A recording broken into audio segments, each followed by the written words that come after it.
Man, and I had braces for 3 years. Let this be a warning, man. Hey, don't miss your appointments. When they tell you to wear your retainer, do what the orthodontist tell you to do, or else. Yee, boy. Got some spaces in that joint. Jacked up. Somebody told me once that I can floss with a jump rope. That wasn't funny. But yeah, I wanted to make the video because even though I was complaining about how much yard work I have back here, there is some history behind as to why that is. And my house was built in 1976. It's an old house, and the original owners of the house was an old man. I believe he was married as Miss Pauline. That's my neighbor. She's about 86 years old. She was giving me the history behind her neighbor, and she knew the dude not well, but she's seen him often. Obviously, they grew up. I mean, they lived here, the same block together. But she said that his wife passed away. He was a veteran, and up until the last 2 years of his life, which he passed away in 1995. For 2 years, he lived in a VA hospital. So the years that he spent in the hospital, now let me back up real quick. He had so many trees back here, even more trees that, of course, that we had now, like double the amount, front and backyard. He had all kind of wildflowers. We still have right here. That's the pecan tree. We still got the pecan tree. I believe there were some fruit trees here at one time, but I guess they got cut down by the time we bought the house. But it was so much vegetation here that if you was to Google this house, Google airspace, who knows? I don't know the name of the joint. Google global space, whatever. They take, you know how they take a picture of the neighborhoods and the houses, whatever. Well, and I think the picture is still up on the internet. You couldn't even see the house. You can only see the canopy of trees that covered the house. And people that lived on the block used to tell me that when they would drive by the house, you couldn't even see the house because of the vegetation being so thick. So it was like we had the enchanted forest back here. And then when he passed away, our house became the dope spot where all the kids used to come in and do their dirt, in the crib because nobody was in here for like 10 years. And then a European couple had bought our house, but they didn't buy it to live here. They bought it to flip it. And so they did cut some renovations. Yeah, in the hood, homie. All day. Drinking water. Sirens, all that. But anyway, I lost my train of thought.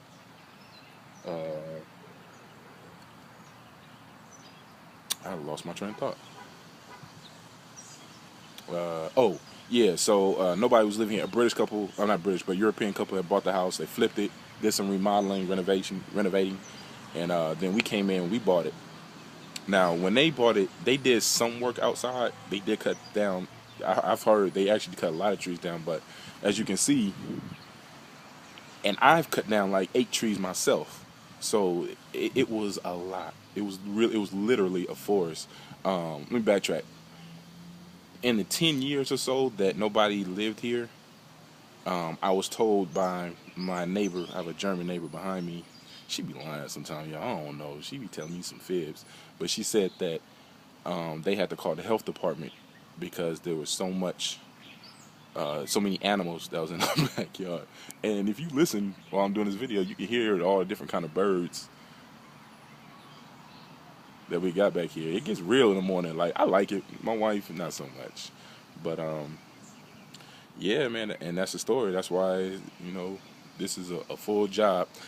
And let me rant real quick. Shout out to my Mexican homies, man. Julio Salazar.